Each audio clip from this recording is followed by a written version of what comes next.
Bonjour et bienvenue sur Yoga Conscience et Nutrition à ce jeudi 20 janvier 2022, midi 44, heure du Québec. Merci d'être là, j'espère que tout le monde va bien. Imaginez-vous, le Wall Street Journal nous apprend, j'ai plusieurs nouvelles à vous partager euh, à consonance médicale, que des reins de porc ont été transplantés chez un homme en état de mort cérébrale alors que les patients font face à des pénuries d'organes. C'était publié ce matin. La première intervention chirurgicale du genre en Alabama pourrait conduire à des essais cliniques de greffe d'animaux sur des humains.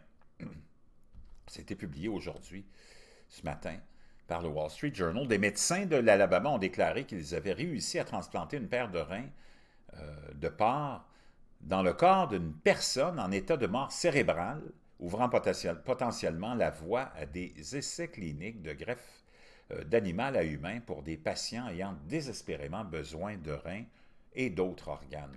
La première intervention chirurgicale du genre a été réalisée fin septembre à l'Université de l'Alabama à Birmingham et décrite dans un article publié jeudi dans l'American Journal of Transplantation. Les reins génétiquement modifiés n'ont pas été immédiatement rejetés par le corps du receveur et ont montré une fonction limitée pendant la durée de l'expérience de plusieurs jours, ont déclaré les médecins. Le destinataire des organes génétiquement modifiés était James Parsons, un charpentier et pilote de moto de 57 ans de Huntsville, en Alabama, qui a été trouvé en état de mort cérébrale après s'être écrasé lors d'une course, ont déclaré des membres de sa famille. Aux États-Unis, la mort cérébrale est définie comme la cessation irréversible de toutes les fonctions cérébrales, même si l'activité cardiaque et pulmonaire peut être maintenue avec des machines. La chirurgie expérimentale qui a eu lieu après des discussions avec des éthiciens et après que la famille ait consenti à l'expérience fait partie d'un effort de plusieurs décennies visant à atténuer la pénurie chronique d'organes de donneurs en permettant aux patients gravement malades de recevoir des organes de porc plutôt que des organes humains. Nous n'avons pas pu récupérer Jim pendant une semaine, a déclaré Julie O'Hara, l'ancienne épouse de Parson.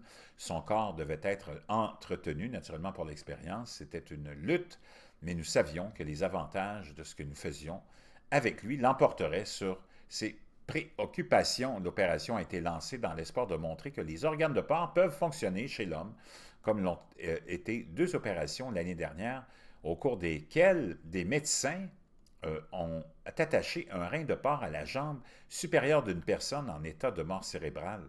Les expériences impliquant la transplantation d'un organe d'une espèce à une autre, connue sous le nom de xénotransplantation, ont plus souvent impliqué le placement d'organes de porc génétiquement modifiés sur des babouins et d'autres singes plutôt que sur des humains. Plus de 100 000 personnes aux États-Unis sont sur une liste d'attente pour un rein, un foie, cœur et autres organes. Donc, on verra bien ce que ça va donner, mais c'est ça. Ça ne semble pas vraiment concluant, mais on travaille là-dessus. J'imagine que ça peut être une voie d'avenir.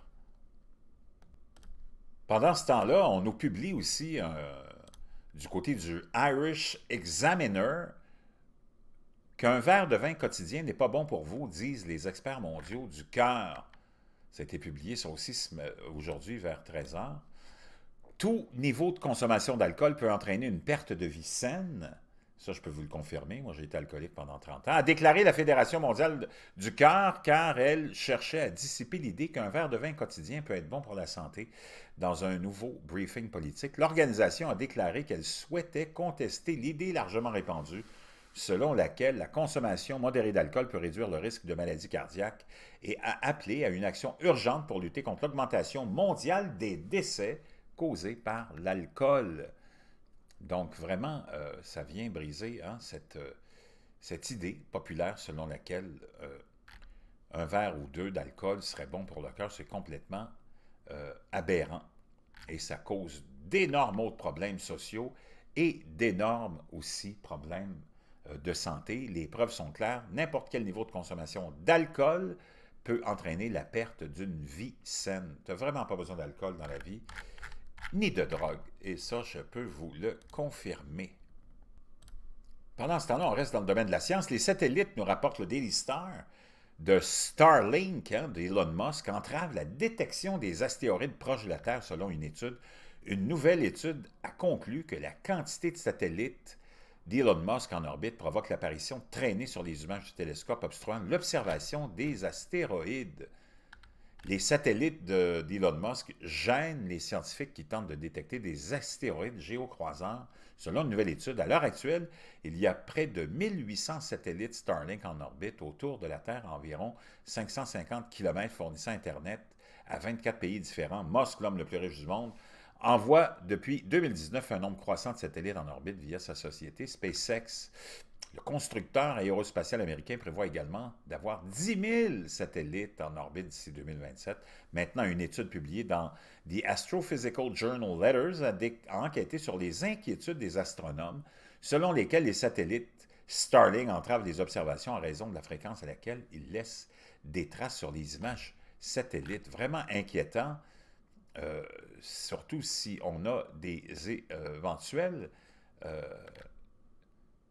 astéroïdes qui pourraient être géocroiseurs, dangereux pour la planète. Imaginez-vous ce que ça peut causer comme problème pour l'humanité. Donc, je voulais vous partager ces petites nouvelles intéressantes, puis on se retrouve bientôt.